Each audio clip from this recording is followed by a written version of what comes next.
This is a 2006 Kawasaki zx10r.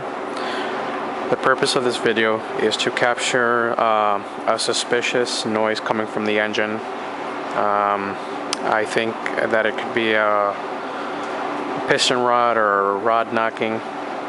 Not really sure. So I just want to share this video with you guys so you can tell me or give me any clues or any ideas what it might be. Just to let you know that the noise comes in around when the motorcycle is on, it doesn't tick. But when you accelerate it a tiny bit, you can hear the knocking.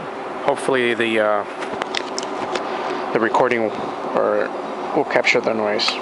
Turn the bike on.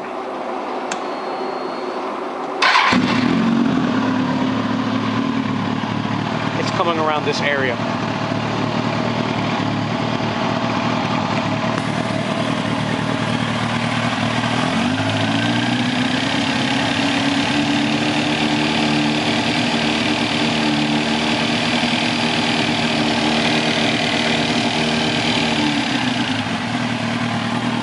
See? And when I let off the throttle, it stops ticking.